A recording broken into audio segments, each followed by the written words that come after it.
Hi fun people! Good day and welcome back to our YouTube channel, Marjan's Garden. So ayan guys, tanghali ngayon at kumukulog-kulog dito kasi umuulan ngayon guys. And ayan, papakita ko sa inyo guys yung mga succulents na unbox natin. Galing kay Balangabang Succulent Bouquet and galing kay Igor's Succulent Corner. So pag-iisahin ko na lang guys, papakita sa inyo kasi sabay naman sila dumating sa atin. And alam nyo naman kapag dumating sa akin yung succulents, tinatanim ko talaga agad sila guys kasi ayoko silang matenga dito sa baba kasi baka masira sila guys. Yan. Kaya tinatanim ko agad sila. So ayan guys, puntahan natin yung mga naitanim natin na mga peach snow, and then yung free sa atin ng ating seller, and then yung mule na may crested. Pero bago yun guys, ayan, nakita ko nag-open na yung flower ng ating Black Prince. Ayan. So ayan guys yung flower niya. And pinag-iisipan ko na guys natanggalin na siya kasi parang mayroong dumadapo sa kanyang mga ants. Ayan. And ito, i-ano natin to, ipopropagate natin yung leaves na makukuha natin dito sa flower stalk na to. So parang hindi ko na siya patatagalin. Nakita ko naman na yung flower niya. Ang dami kasi guys ants na kulay itim na maliliit. Ayan oh. Kita nyo ba guys? Ayan, ayan. Parang yung ano yan eh, yung ants na pumupunta sa asukal. Ayun. So dito tayo guys. Ayan. Ito yung ating mga peach snow. So, ito guys yung peach snow galing kay Igor's. Ayan.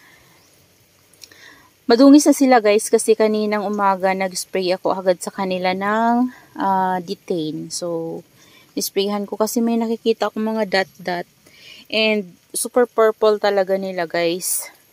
Ayan. Tinanim ko na agad sila para maarawan sila. So, kanina, naarawan sila guys. Kasi kaninang umaga, sumikat yung araw hanggang tanghali yun guys. Sobrang lakas ng init, pero sobrang dilim ng langit. And, yun, mga 12, bumuhos na guys yung ulan. Ayan, kumulimlim na tapos kumukulog. Ngayon guys, umaambon-ambon pa oh. Yan, umaambon-ambon pa siya. So, ito na yung 3 pots ng ating peach snow. Galing kay Ma'am Igor's. Yan. Ma'am Sheena Malidong of Igor's Succulent Corner. And ito yung 2 pots naman guys. Kasi bali 5 pots sila nung binili ko. So, ayan. Ito sila. Ito yung paganon.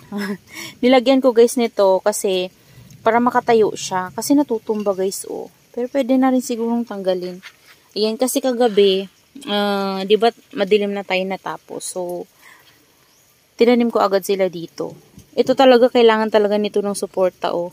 Kasi yung ano niya, pa ganun siya. So, kung papahigain ko ganyan, pangit naman. So, ganito na lang guys. Ayan. Ayan. Tapos yung mga nalaglag guys na leaves, dyan, hinulog-hulog ko lang dyan. Halo-halo na yung mga leaves dyan guys. Ayan sila. Ang ganda guys ni ano oh. Tingnan nyo yung flower stalk niya. Hindi ko alam kung flower stalk yan or ano. Baby. Siguro pag kinat natin magkakaroon ng baby yan. Kung flower stalk man yan guys. Ayan, ito pa mayroon pa. Ayan oh. Ito naman guys yung galing kay ano, Balangabang Succulent Bouquet. Ayan, galing kay Ma'am Migs. So, inisprayan ko na rin siya guys ng dating. Kaya madungis na guys yung mukha nila. Hindi nyo na ma-appreciate yung ganda.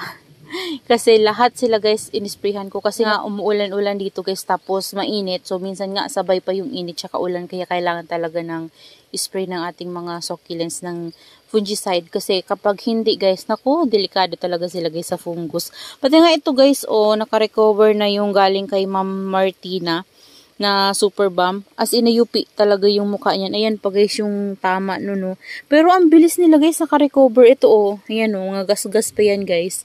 Kasi na UP nga sila kasi yung binalot sa kanya ay papel lang. Tapos, basta lang nabalot. So, na UP yung mukha nila. Pero, naka-recover guys agad. Pati na yung ano natin oh. Yung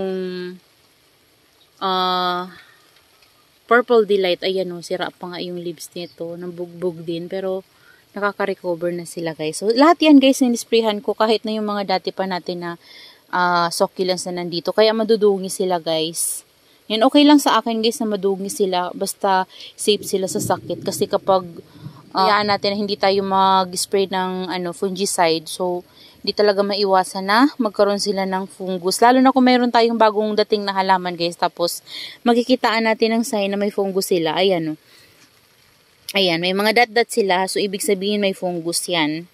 So pwede yan makahawa sa mga old natin na succulents kung hindi natin sila isprayhan ng fungicide. So kailangan agapan natin yan guys. So ayan, dito tinanggal ko yung tatlong pots dito guys.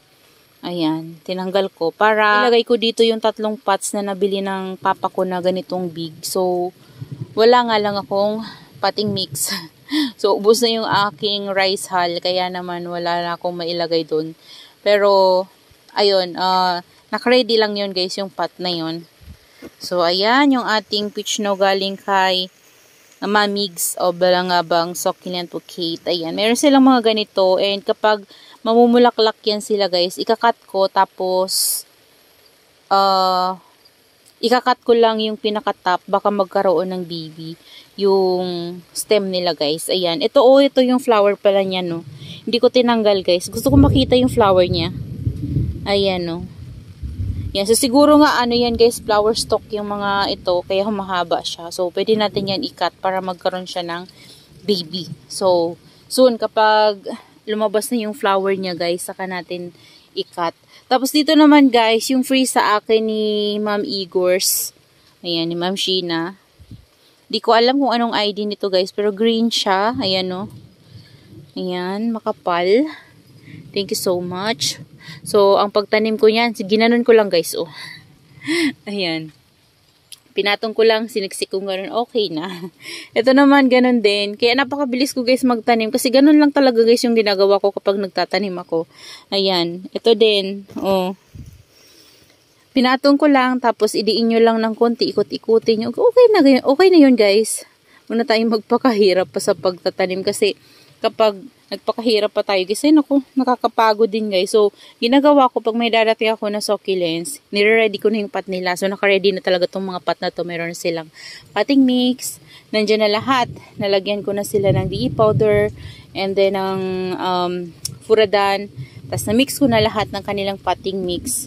Yan, para pag nainitan sila guys, madadry na sila kung basa man sila guys. So, kapag dumating sa akin yung succulents, after unboxing, pinapatong ko na yan dyan guys sa ating mga ni-ready na pots. So, yun. Kaya ang bilis ko lang guys makapagtanim. Tapos ito naman yung free sa akin ni Mamigs of Balangabang Succulent Bouquet. Ayan guys.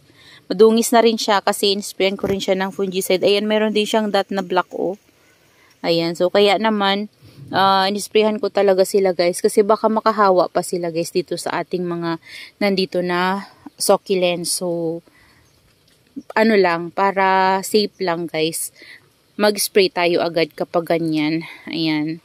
So, meron pa tayong mga vacants guys, pero dito, ayan na yung ating mga purples. Soon ay ipapakita ko yan sa inyo guys kapag naka-recover na sila at talagang stable na sila dito sa atin.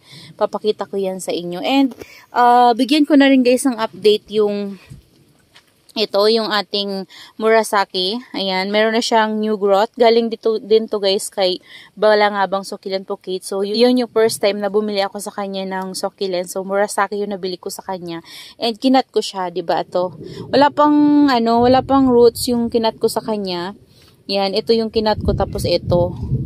Kasi ito, talaga siya, ganun siya, baliko siya hanggang sa potting mix natin. So, hindi makita yung mukha niya. So, kaya naisipan kong i-cut siya. Pero nakitaan ko na siya ng babies. Ayan guys, oh.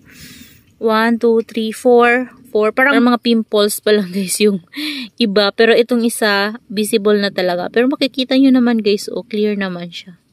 Yan, bali 4. Nakikita ko sa ilalim. Dito, wala pa akong makita dito sa taas na to guys. Wala akong nakita dito.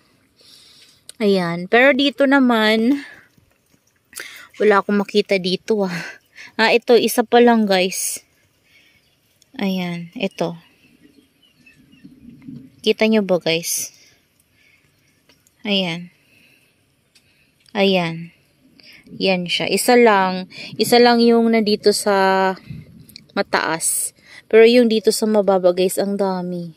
Naisipan ko tuloy guys ulit na ikat dito. Kaso lang sabi ko wag na kasi sayang naman guys. Though hindi naman talaga na sayang kasi makakapagparami tayo guys ng murasaki. Kaso lang yung ano guys, yung mukha niya na ganito. Gusto ko sana mag-trail sila guys. Pero saka na guys kapag lumaki na ito para hindi naman sila guys kalbo. Ayan, buhay na yan guys. Ayan, buhay na yan siya. So, katuwa guys kasi meron na siyang babies. Ayan. Tapos, ito naman, ito yung peach no na nabili ko kay Igor's nakaraan pa. So, ayan. Stable na to guys. May mga bago na siyang growth sa kanyang rosette. Ayan. New leaves niya na yan guys. Lahat sila guys madungis kasi lahat sila inisprayhan ko ng Daytane. Fungicide po yun para hindi po magkaroon ng fungus yung ating mga succulents. And dito naman banda guys, nandito yung ating this one. Tsara, yung ating Chloe na napaka-big talaga guys at nagtitrailing na. Ayan siya. Pinatong ko lang din yan guys, yung ating Chloe. Tapos yung Ellen ko guys, nandito na banda. Kasi, pinorward ko yung mga succulents natin dito. Tinagal ko yung big natin na cactus dyan. Nilipat ko. So, dito ko siya nilagay. Ayan yung ating hybrid Ellen. Ayan. Gusto ko to guys maparami si hybrid Ellen. Ayan. Ganda nila guys. So, antayin nating ano yan guys, stress and maging stable sa atin. Gaganda yan. And yung ating lucidum pala guys, nilipat ko dito. Ayan o. Kasi doon banda ng area, parang gusto ko ilagay doon yung parang may purple pa rin. So, tingnan natin kung ano yung mailalagay natin doon sa susunod. So, yan lang guys. That's all for today's video. Yan, magre-rearrange ako dito. So, nakatambay ako ngayon dito. Tinitingnan ko lang kung ano yung magagawa ko ngayong araw. Kasi, makulimlim naman. So, wala akong magawa. Titingin-tingin ako kung ano yung pwede kong magawa dito sa ating garden. So, yan lang muna sa ngayon guys. Maraming salamat po sa inyong panonood. And, see you on my next vlog. Bibigyan ko na lang kayo guys ng update nito after a week natin silang maitanim. Yan lang guys. Maraming salamat and bye-bye!